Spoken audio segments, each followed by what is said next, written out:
अस्सलाम वालेकुम 9th class. बेटा उम्मीद है आपसे जनरल क्रेडिट से होंगे। मेरा नाम फरहान अहमद है। Online 9th class physics lecture में हमारा चैप्टर नंबर 9 चल रहा है। बेटा अब तक हमारा इस चैप्टर का 2 लेक्चर हमने कंप्लीट कर लिए हैं, ठीक है। वैसे तो जो आज का टॉपिक है इसके बारे में मैं आपको लेक्चर नंबर 1 में भी कुछ ना कुछ बता चुका हूँ, ठीक है। कुछ माइनर सी डिटेल आपको दे चुका हूँ, लेकिन चूँकि टॉपिक में आ रहा है आगे, इस वजह से एक दफ़ा दोबारा क्लियर करेंगे कि आपने इसको अटेम्प्ट कैसे करना है और ये टॉपिक है क्या। जी, आज का लेक्चर नंबर 3 है कन्वेक्शन प्रोसेस, कन्वेक्शन का अमल। जैसे मैं आपको पहले बता चुका हूँ कि हीट की ट्रांसफरेंस के 3 तरीक़ेकार हैं। There are 3 ways of transference of heat. Number 1 conduction process, number 2 convection process, number 3 radiation process. बेटा हीट की कंडक्शन के लिए जो मैकेनिकल वे है वो कन्वेक्शन और कंडक्शन है, जो ऐसा प्रोसेस है जिसमें किसी मैकेनिकल वे की ज़रूरत नहीं होती, मतलब किसी मीडियम की ज़रूरत नहीं होती हीट की कंडक्शन के लिए। उसे आप रेडिएशन प्रोसेस कहते हैं। रेडिएशन प्रोसेस हमारे फितरत में हर वक्त हो रहा होता है, लेकिन हीट की कंडक्शन अगर सॉलिड में होगी, मतलब मेटल्स में होगी, इसका जिक्र हम लोग प्रीवियस लेक्चर में कर चुके हैं, तो बेटा वो तरीक़ाकार कहलाएगा कंडक्शन प्रोसेस। इसी तरीक़ाकार से अगर हीट की कंडक्शन या हीट की ट्रांसफरेंस अगर फ्लूइड्स में होगी, यानी कि लिक्विड और गैसेस में होगी, तो बेटा उस प्रोसेस को हम कहते हैं कन्वेक्शन प्रोसेस। जी, आज का हमारा ये टॉपिक है। जैसे मैं प्रीवियस लेक्चर में भी आपको बता चुका था कि कन्वेक्शन प्रोसेस जो है ये लिक्विड में कैसे होता है। आज ज़रा कुछ गैसेस के बारे में भी बात करेंगे और इसके बाद यूजेस भी पढ़ेंगे इसके, और मज़ीद हमारा कन्वेक्शन से रिलेटेड जो इसके एग्जाम्पल्स हैं, लैंड ब्रीज और सी ब्रीज, सी वैल्यू और सी वैल्यू के मुताबिक आज अपने बेसिक कॉन्सेप्ट्स को हम क्लियर करेंगे। जी, सबसे पहले हम डेफिनेशन क्लियर करते हैं। Convection process, transfer of heat by actual movement of molecules. Transfer of heat by actual movement of molecules from hot place to cold place is known as convection. जी, हरारत की तरसील का वो तरीक़ाकार जिसमें हीट ठंडे मकाम से गर्म मकाम की जानिब मॉलिक्यूल्स की ज़रिए, मॉलिक्यूल्स की हरकत के ज़रिए। देखिए जी, हम ये जानते हैं कि लिक्विड में और गैस में मॉलिक्यूल्स जो हैं वो रैंडम मोशन में रहते हैं, कॉन्टीन्यूस और रैंडम मोशन में रहते हैं। तो अपनी इस मोशन के तहत जब वो हीट एनर्जी की ट्रांसफरेंस एक लेयर से दूसरे लेयर में करेंगे, तो बेटा ये जो तरीक़ाकार है जिसमें हीट की ट्रांसफरेंस हो रही है फ्लूइड्स में, इसे कहते हैं कन्वेक्शन प्रोसेस। जी, मज़ीद आगे आप लिखते हैं, liquid and gases are poor conductor of heat. याद रहे कि ये जो फ्लूइड्स हैं, लिक्विड और गैस जो है, ये आम तौर पर हीट के बहुत बुरे कंडक्टर हैं। इसकी रीज़न क्या है जी? क्योंकि कंडक्टर्स कंडक्शन प्रोसेस से रिलेटेड आ जाते हैं। देखिए, हम ये जानते हैं कि फ्लूइड्स में मॉलिक्यूलर डिस्टेंस, ठीक है, वो ज़्यादा होता है as compare to the solid object. तो चूँकि मॉलिक्यूलर डिस्टेंस ज़्यादा है तो कंडक्शन प्रोसेस बहुत स्लो होगा, और इस वजह से हम ये कहेंगे कि फ्लूइड यानी कि gases and liquids are the poor conductor of heat. लेकिन फिर भी इसमें एक नए तरीक़ाकार से, जिसका मैं जिक्र कर रहा हूँ कन्वेक्शन प्रोसेस के तहत, इसमें हीट की ट्रांसफरेंस पॉसिबल होती है। जी, आगे, however heat is transferred through fluids, liquid and gases easily by convection process. जी, वही बात आगे जैसे मैंने आपको बताया था। जी, अब हम आगे पढ़ेंगे convection currents in air. Convection currents क्या होती है? कन्वेक्शन करंट्स को मैं पहले क्लियर करूँ, आपको मैं एक छोटी सी एग्जांपल देता हूँ। बेटा आजकल इस मौसम में, मतलब जून के एंड में और जुलाई में और ऑलमोस्ट अगस्त में भी, आपने ऑब्जर्व किया होगा कि कई परिंदे, अक्सर जो बड़े परिंदे हैं, ठीक है, वो बहुत हाइट पर उड़ रहे होते हैं और अपने विंग्स को फ्लिप नहीं करते, ठीक है, अपने विंग्स को अपने परों को प्रॉपर फड़फड़ाते नहीं हैं। वो क्या इस्तेमाल कर रहे हैं? बेसिकली होता ये है कि बेटा जब किसी इन्वायरमेंट का टेम्परेचर, जब किसी स्पेसिफिक एरिया का टेम्परेचर बढ़ता है या हीट रेडिएशन रेट इंक्रीज करती है, तो उस एरिया के ऊपर जो हवा की लेयर्स हैं, जो एयर लेयर्स हैं, वो गर्म हो जाती हैं। गर्म होने के बिना पर एक्सपेंड करेगी, उनकी डेंसिटी में कमी आएगी, एयर लेयर की डेंसिटी में कमी आएगी, हल्की हो जाएगी एयर, और वो एक सर्कुलर पैटर्न पर ऊपर की तरफ मूव करेंगे। तो बेटा वो जो परिंदे हैं वो इसी सर्कुलर पैटर्न को, वो दरअसल जो हवा है वो एक सर्कुलर पैटर्न के ऊपर अपवर्ड मोशन में होती है। ये परिंदे उसी पैटर्न को यूज करते हैं और बहुत हाइट पर फ्लाइट लेते हैं। ठीक है, इस तरीके से कन्वेक्शन करंट का एक इस्तेमाल जो है ना, ये जो फ्लाइट ऑपरेटर्स जो होते हैं, ठीक है, जो कई पायलट्स इसको इस्तेमाल कर रहे होते हैं ताकि वो अपनी एनर्जी को वेस्ट होने से बचा सकें, अपने फ्यूल को वेस्ट होने से बचा सकें। बेसिकली होता ही है कि एक स्पेसिफिक वे में एरोप्लेन को लिफ्ट देनी पड़ती है और इसमें कन्वेक्शन करंट का बहुत अहम रोल होता है, बहुत ही रोल होता है बेटा, ताकि फ्यूल बच सके। जी जरा इसको क्लियर करते हैं। जैसे मैंने आपको बताया कि कन्वेक्शन करंट के बारे में आपको दो एग्जांपल दे दी। वो जो हाइट पर आप देख रहे हैं, आगे ग्लाइडिंग का एक टॉपिक आएगा, मैं यही चीज़ दोबारा बेटा क्लियर कर दूंगा। ठीक है जी, gases expand on heating and thus convection currents are easily set up due to the differences in the densities of air at various parts in the atmosphere। जी वही बात कि गैस गर्म होने पर एक्सपैंड होती है बेटा। गैस के वॉल्यूम और टेम्परेचर के दरमियान में जो रिलेशन है वो डायरेक्टली प्रोपोर्शनल है। अगर किसी गैस का टेम्परेचर इंक्रीज होता है तो बेटा उसके वॉल्यूम में भी इजाफा होता है और उसकी डेंसिटी में कमी आती है। अब ये वॉल्यूम एंड डेंसिटी एक दूसरे के इन्वर्सली रिलेशन है। ये टॉपिक बिल्कुल डिफरेंट है, चैप्टर 7 के अंदर आएगा। जब हम इसको क्लियर करेंगे तो मैं वहाँ की ये चीज़ें दोबारा आपको साथ साथ बताता रहूँगा। तो फिलहाल जो बेसिक कॉन्सेप्ट है टॉपिक से रिलेटेड आपने यही गौर से सुनना है। जी यहाँ पे ये जिक्र हुआ है कि गैस को गर्म करने पर हमने ये ऑब्जर्व किया कि गैस की डेंसिटी कम होती है और ये इजीली ऊपर, हल्की होने की वजह से, गैस हल्की होने की वजह से ऊपर की तरफ लिफ्ट करती है। तो ये जो अपवर्ड मोशन है, अपवर्ड मूवमेंट है एयर की, इसे हम कहते हैं कन्वेक्शन करंट ऑफ एयर। जी uses of convection current of air, आमतौर पर ये जो सेंट्रल हीटिंग सिस्टम होते हैं इमारत को, घरों को गर्म रखने के लिए, ठीक है, ये जो निज़ाम होता है ये इसी उसूल के ऊपर, इसी कन्वेक्शन करंट प्रोसेस के ऊपर, कन्वेक्शन प्रोसेस के ऊपर ही बेटा ये काम कर रहा होता है। होता क्या है जी, जरा इसको क्लियर करने से पहले, central heating system works on the principle of convection currents set up by electric, gas or coal heaters help to warm our homes and offices. Day-to-day temperature change in atmosphere results from the circulation of warm or cold air that travels across the region in our nature। देखिए जी यहाँ पे ये जिक्र, जैसे मैंने आपको central heating system के बारे में बता दिया कि हमारे घरों में एक ऐसा निज़ाम, हमारे ऑफिस में, कभी अगर आप किसी हॉस्पिटल में जाए सर्दियों के दिन में तो आप फील करेंगे वहाँ पर आपको नॉर्मल हवा जो होगी वो बाहर की लिस्ट पर बहुत गर्म फील होगी। ऐसा क्यों कर होता है? दरअसल वहाँ मौजूद जो सेंट्रल हीटिंग सिस्टम है, चाहे वो इलेक्ट्रिक सिस्टम से चल रहा है, चाहे वो गैस से, ठीक है, नेचुरल गैस से, या फिर वो किसी कोल हीटर के जरिए कोयले से चलने वाला कोई निज़ाम हो सकता है। वो करता क्या है, वो बाहर से आने वाली ठंडी हवा को गर्म करता है। गर्म करने पर वो हवा लाइट वेटेड हो जाती है और फिर उसे एक प्रॉपर चैनल के तहत हम अपनी बिल्डिंग्स में, हम अपने ऑफिसेज में, मुख्तलिफ किस्म के जो पब्लिक सेक्टर पर मुख्तलिफ किस्म की जो आपकी बिल्डिंग्स होती हैं बेटा, उन इमारतों को गर्म रखने के लिए हम ये सिस्टम यूज़ करते हैं। आगे लिखा हुआ है हमारी फितरत में भी ये निज़ाम चलता रहता है। आमतौर पर होता ये है कि अगर यहाँ अलामा इकबाल टाउन का टेम्परेचर बढ़ जाता है, फॉर एग्जांपल मैं आपको एक मिसाल दे रहा हूँ, टेम्परेचर बढ़ जाता है तो टेम्परेचर बढ़ने से क्या होगा कि यहाँ पर मौजूद हवा जो होगी वो हल्की होने पर ऊपर उठ जाएगी और करीब करीब के इलाकों से जहाँ कहीं कुछ ठंडी हवाएं मौजूद होंगी, ठीक है, जहाँ कोई एटमॉस्फेरिक प्रेशर ज़्यादा होगा, वहाँ से हवाएँ हमारी तरफ, हमारे इलाके की तरफ मूव करना शुरू कर देंगी, इस जगह को कंप्लीट करेंगी। तो बेटा ये जो कन्वेक्शन प्रोसेस है यही आपका लैंड ब्रीज और सी ब्रीज के साथ भी चलता है। जी नेक्स्ट टॉपिक है हमारा एग्जांपल ऑफ कन्वेक्शन करंट्स। जी कन्वेक्शन करंट में आपके पास एग्जांपल दो आ जाती है, एक आ जाती है सी ब्रीज नसीम बैली और दूसरी आ जाती है लैंड ब्रीज नसीम बर्दी। अच्छा अब दोनों में फ़र्क क्या है?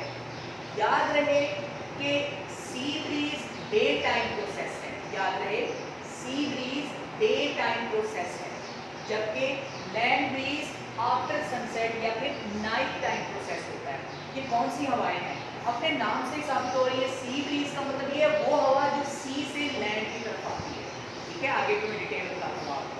जबकि लैंड ब्रीज वो हवा जो लैंड से सी की जानिब मूव करती है, ठीक है। अब ये अपने साथ, जैसे मैंने इनके टाइम के मुताबिक आपको बता दिया, sea breeze day time process, land breeze after sunset या फिर नाइट टाइम प्रोसेस होता है। डायग्राम आपके सामने है, बिल्कुल बहुत क्लियर, मैंने बड़ी मेहनत से बनाई है, ठीक है, आप अगर इसको गौर से देखें। देखिए बेटा, ये लैंड पर मौजूद सैंड, देखिए जो मैदान होता है, मैदानी इलाका होता है, वहाँ पर आमतौर पर रेत या फिर क्ले या दूसरी किस्म के रॉक मटीरियल होता है। इनकी खासियत क्या है? एक टर्म है स्पेसिफिक हीट कैपेसिटी, ठीक है, वो वैल्यू बहुत कम होती है as compare to the water. Sea पर वाटर की वजह से वहाँ मौजूद, लैंड पर मौजूद जो क्ले है, सैंड है या रॉक्स है, उनकी स्पेसिफिक कैपेसिटी वैल्यू बहुत कम। अब ये स्पेसिफिक कैपेसिटी वैल्यू चैप्टर 8 का टॉपिक है। याद रहे, स्पेसिफिक कैपेसिटी एक ऐसी क्वांटिटी है कि अगर इस ऑब्जेक्ट की वैल्यू ज़्यादा होती है, वाटर की सबसे ज़्यादा होती है, 200 जॉल पर केजी पर कहते हैं, तो जिस ऑब्जेक्ट की स्पेसिफिक हीट कैपेसिटी वैल्यू ज़्यादा होती है वो ज़्यादा हीट एब्जॉर्प्शन की सलाहियत रखता है और अपना एक केल्विन टेम्परेचर बढ़ाने के लिए बहुत टाइम लेता है, ठीक है। तो इस खासियत की बिना पर हम ये कहते हैं कि चूँकि वाटर की स्पेसिफिक हीट कैपेसिटी वैल्यू ज़्यादा है तो ये ज़्यादा से ज़्यादा हीट एब्जॉर्प्शन की सलाहियत रखेगा। आपने फील किया होगा कि कभी अगर आप ऐसे मकामात पर जाएं जहां आसपास पानी हो तो वहां आपको कुछ ठंडक महसूस होती है, या फिर वाटर रेट ज़्यादा हो, या फिर आप कभी अगर आप ऑब्जर्व करें सी पॉइंट पर, सी व्यू पे जाएं अगर आप, या फिर अगर आप ये कैनाल रोड की तरफ अगर आप मूव कर रहे हो तो आपको वहाँ कुछ ठंडक महसूस हो रही होगी। ऐसा क्यों होता है? दरअसल वहाँ मौजूद जो पानी है वो हमारे इन्वायरमेंट से हीट को एब्जॉर्ब कर रहा होता है, ठीक है। ये आमतौर पर दिन के वक्त होता है, हमने ऑब्जर्व किया है जी। जी, सी ब्रीज में क्या सिचुएशन है? दिन के वक्त सूरज की रोशनी की मौजूदगी में ये जो हीट फैक्टर होगा सी और लैंड दोनों पर इक्वल डिस्ट्रीब्यूट हो रहा होगा। दिन के वक्त एक स्पेसिफिक टाइम के बाद सी में मौजूद पानी इस हीट को कॉन्टिन्यूसली एब्जॉर्ब कर रहा होगा, ठीक है, रिलीज नहीं कर रहा होगा, एब्जॉर्प्शन हो रही होगी। ये एब्जॉर्प्शन इसकी लार्ज स्पेसिफिक कैपेसिटी की वैल्यू की वजह से होती है। और लैंड पर मौजूद सैंड या डिफरेंट मटेरियल्स जिसकी स्पेसिफिक हीट कैपेसिटी वाटर से कम होती है, ये जल्दी हीट एब्जॉर्ब करके हीट को रेडिएट करना स्टार्ट कर देगा। अब दिन के वक्त क्या होगा कि लैंड हीट एनर्जी रिलीज करेगा। हीट एनर्जी रिलीज करने की वजह से ये जो एयर लेयर्स हैं ये गर्म हो जाएंगे, ठीक है। हीट एनर्जी रिलीज करने की वजह से जमीन पर, लैंड पर मौजूद हवा की तहें गर्म होगी और ऊपर की तरफ उठेगी। देखिए जी, जरा डायरेक्शन देख लें, एयर मूव्स अप, ठीक है, हवा ऊपर की तरफ उठ जाएगी। अब होगा क्या कि ये वाला हिस्सा खाली हो जाएगा, ऑब्वियसली एयर प्रेशर रिड्यूस हो जाएगा। फिर क्या होगा कि समंदर की जानिब से ठंडी हवाएं दिन के वक्त मैदानी इलाकों की जानिब बहना शुरू कर देगी। इसे हम कहते हैं सी ब्रीज। लैंड ब्रीज की बात करते हैं हम।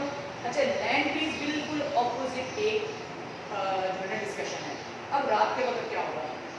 अब देखिए, जैसे मैंने आपको बताया कि सी पर मौजूद जो वाटर है उसकी स्पेसिफिक कैपेसिटी वैल्यू ज़्यादा होती है। यहाँ पर स्पेसिफिक कैपेसिटी वैल्यू सैंड की, मतलब लैंड पर सैंड की या क्ले की या किसी ऑब्जेक्ट की कम होती है as compare to the water. अब रात के वक्त क्या होगा? रात के वक्त मैदानी इलाका जल्दी ठंडा हो जाएगा। रात के वक्त मैदानी इलाका जल्दी ठंडा हो जाएगा, लेकिन सी मतलब जो आपका जो सहराई इलाका होगा वहाँ पर मौजूद सी अपने अंदर से हीट रेडिएट कर रहा होगा, अपने अंदर से हीट को रिलीज कर रहा होगा। तो हीट रिलीजिंग के दौरान सी के ऊपर मौजूद एयर लेयर्स गर्म होंगे और ऊपर की तरफ उठ जाएंगे, ठीक है। लाइट वेटेड होने की वजह से, लो डेंसिटी होने की वजह से air layers above the sea will rise up and it moves vertically upward, ठीक है, ऊपर की तरफ मूव करेगा। और नतीजे में क्या होगा कि मैदानी इलाकों से ठंडी हवाएं समुद्र की जानिब मूव करना शुरू कर देंगी। तो बेटा वो प्रोसेस जो कि आफ्टर सनसेट या नाइट टाइम लैंड ब्रीज की सूरत में हम डिस्कस करते हैं वो ये है कि जी समुद्र के ऊपर की हवाएं हल्की होने की वजह से ऊपर की तरफ उठ जाएंगी हीट रेडिएशन की वजह से, और मैदानी इलाकों से हवाएं समुद्र की जानिब मूव करना शुरू कर देंगी। ठीक है जी, डायग्राम को गौर से देखिए, अपने टेक्स्ट बुक की भी आपने अच्छी तरीके से रीडिंग करनी है। एक मैं आपको बहुत ही लाइट एग्जांपल देता हूँ लैंड ब्रीज और सी ब्रीज को समझने के लिए। बेटा आप में से जो स्टूडेंट कभी कराची गए हो, ठीक है, तो सीडीओ अगर आप कभी गए हो तो अगर आप वहाँ पतंग उड़ाने के शौकीन हैं तो जब आप दिन के वक्त पतंग उड़ा रहे होंगे, जब आप डे टाइम में काइट आप फ्लाई कर रहे होंगे, पतंग उड़ा रहे होंगे, तो अगर आप इस डायरेक्शन को देख के बताएं कि जब दिन के वक्त आप पतंग उड़ा रहे होंगे तो पतंग के उड़ने की डायरेक्शन क्या होगी? टुवर्ड्स लैंड, मतलब आपके पीछे समुंदर होगा और आप मैदानी इलाके की तरफ यानी कि रेजिडेंशियल एरिया की तरफ, जिस तरफ मैदानी इलाका है उस तरफ आपके पतंग की डायरेक्शन होगी। ऑब्वियसली हवा की डायरेक्शन में ही आपकी पतंग उड़ रही होगी। जबकि रात के वक्त क्या होगा? रात के वक्त निज़ाम कुछ ऐसा होगा कि वही पतंग जो पहले मैदानी इलाके की तरफ उड़ रही होगी अब समुद्री इलाके की जानिब वो पतंग की डायरेक्शन होगी। ठीक हो गया जी? तो इस एग्जाम्पल को आपने बार बार सुनना है जो मैंने आपको वीडियो में अभी क्लियर किया। दोबारा मैं आपको बता दूं कि दिन के वक्त जब आप पतंग उड़ा रहे होंगे समुद्र के किनारे तो पतंग की उड़ने की डायरेक्शन होगी टुवर्ड्स लैंड, जबकि रात के वक्त अगर आप समुद्र के किनारे पतंग उड़ा रहे होंगे तो पतंग की जो उड़ने की डायरेक्शन होगी वो होगी टुवर्ड्स सी, क्योंकि जिस डायरेक्शन में हवा होगी उसी डायरेक्शन में ऑब्वियसली पतंग ने उड़ना है। ये है बेटा जी आपका लैंड ब्रीज और सी ब्रीज कॉन्सेप्ट क्लियर हो गया आपका। ठीक है, प्लीज बुक की रीडिंग साथ साथ कीजिएगा जैसे जैसे मैं आपको चीजें बता रहा हूँ जी। जरा इसकी डिस्कशन की तरफ आते हैं। Sea breeze, it blows from sea to land, it blows from sea to land in day time. ये दिन के वक्त समुंदर से मैदानी इलाकों की जानिब बहती है। The air above the land gets hotter, land के ऊपर मौजूद हवा गर्म हो जाती है, ठीक है, दिन के वक्त। And rises due to small specific heat capacity value जी, और ऊपर की तरफ उठ जाती है small specific heat capacity value of the sand. ठीक है जी, यहाँ पर चूंकि सैंड मौजूद होगी या फिर क्ले होगा या रॉकी एरिया होगा आपका, तो उस सूरत में हीट रेडिएशन की वजह से देखिए यहाँ पर गर्मी ज्यादा होगी, यहाँ पर तो हीट एब्जॉर्प्शन हो रही होगी, तो उस सूरत में क्या होगा कि एयर लेयर अपवर्ड डायरेक्शन में मूव कर जाएगी।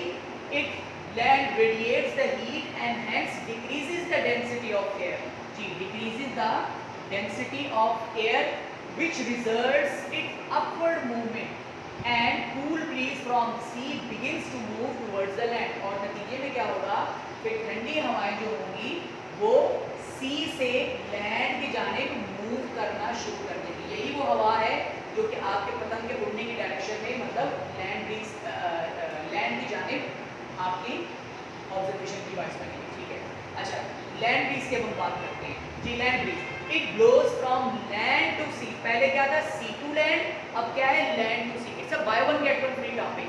जो कॉन्सेप्ट आपने सी ब्रीज में लिखा है बिल्कुल वर्ड चेंज करना है आपने कुछ और वो आपका बन जाएगा लैंड ब्रीज। ठीक हो गया जी? It blows from land to sea at night. The air above the sea at night gets hotter and rises up. सी के ऊपर मौजूद हवा की तहें एयर लेयर जो होगी वो गर्म होगी और ऊपर की तरफ उठ जाएंगी। Heat capacity what? After sunset water starts releasing heat. सूरज के गुरूब होने के बाद ये जो पानी होगा ये अपने अंदर से हीट को रिलीज, सारा दिन इसने हीट एब्जॉर्ब की है। अब सनसेट के बाद क्या होगा, गुरूब आफ्ताब के बाद क्या होगा कि ये अपने अंदर से हीट को रिलीज कर रहा होगा। ठीक है, हीट रिलीजिंग की वजह से इसके ऊपर जो हवा होगी वो गर्म हो जाएगी। गर्म होने पर हवा ऊपर की तरफ उठेगी और फिर क्या होगा, hence decreases the density of air, और गर्म होने पर हवा की डेंसिटी कम होने पर ऊपर की तरफ उठ जाएगी, which results its upward movement, जिसका नतीजा ये होगा कि ये लेयर, ये हवा की तहें ऊपर की तरफ उठ जाएंगी। And cool breeze from land, और लैंड से मैदानी इलाकों से ठंडी हवाएं begins to move towards the sea, सी की जानिब मूव करना शुरू कर देगी। ये तो बेटा आज का आपका टॉपिक, बहुत ही इंटरेस्टिंग टॉपिक है। अक्सर आपसे पूछा जाता है कि सी ब्रीज जो है वो डे टाइम में क्यों मूव करती हैं या क्यों फ्लो करती हैं, इस तरीके से लैंड ब्रीज जो है ये आफ्टर सनसेट या नाइट टाइम में क्यों फ्लो करती हैं। आप जब इस टॉपिक को पढ़ेंगे तो बेटा टॉपिक के स्टार्ट में ही 2 क्वेश्चंस लिखे हुए हैं, तो आपने उन क्वेश्चन को गौर से पढ़ना है, ठीक है, और वीडियो को आपने गौर से सुनना है। टेक्स्ट बुक की रीडिंग अच्छे तरीके से करनी है। जब आप ये वीडियोस ले रहे होंगे तो आपके पास प्रॉपर आपका सिलेबस मौजूद होगा, आपकी टेक्स्ट बुक मौजूद होगी, ठीक है, और उसके बाद आपके पास एक रजिस्टर होगा ताकि आप की पॉइंट साथ साथ नोट करते जाएं। साथ में आपके पास असाइनमेंट शीट होगी जो कि आपको स्कूल की तरफ से प्रोवाइड होगी। जी बेटा ये था आपका आज का lecture number 3 chapter number 9 physics online lecture transfer of heat का कन्वेक्शन प्रोसेस। एक दफा मैं दोबारा क्लियर कर दूं, आज हमने कन्वेक्शन की प्रॉपर डेफिनेशन क्लियर की, इसके बाद कन्वेक्शन करंट से एयर को पढ़ा, हवा के गर्म होने पर डेंसिटी की कमी की वजह से ऊपर की तरफ उठने को कन्वेक्शन करंट कहते हैं जी। तो इसके बाद हमने कन्वेक्शन करंट्स के यूजेस पढ़ लिए। यूजेस मैंने आपको बता दिया था कि सेंट्रल हीटिंग सिस्टम और हमारे माहौल में मुख्तलिफ किस्म के जो प्रोसेसेस हो रहे होते हैं, एक जगह गर्म होने की वजह से हवा ऊपर की तरफ उठ जाती है तो आसपास के इलाकों से ठंडी हवाएं उसकी जगह आके कवर करती हैं, तो हमारे फितरत में ऐसे कई अवामिल हो रहे होते हैं। तो इसके बाद एग्जाम्पल्स हम लोगों ने पढ़ लिए, सी ब्रीज और लैंड ब्रीज। इसके बाद एक और टॉपिक है जिसे आप कहते हैं ग्लाइडिंग। अब ये ग्लाइडर्स क्या होते हैं? ग्लाइडर्स जो हैं बेटा वो बेसिकली उसका अगर हम लेक्चर करते हैं तो ज़्यादा बेहतर है, ठीक है, उसके 2 या 3 शॉर्ट क्वेश्चन बनते हैं। मज़ीद उसको मैं रेडिएशन के साथ क्लियर कर दूँगा। आपसे दोबारा रिक्वेस्ट कर रहा हूँ, प्लीज़ बेटा स्कूल से अपने अपने असाइनमेंट्स कलेक्ट करें और अपनी इस एजुकेशनल जो आपकी जो हैबिट है इसको कंटिन्यू रखें ताकि आपको बाद में आने के बाद प्रॉब्लम ना हो, ठीक है। उम्मीद करते हैं कि जुलाई में या फिर अगस्त में आपके स्कूल ओपन हो ताकि हम लोग आगे ज़रा जल्दी से काम करना शुरू कर दें। Thank you very much.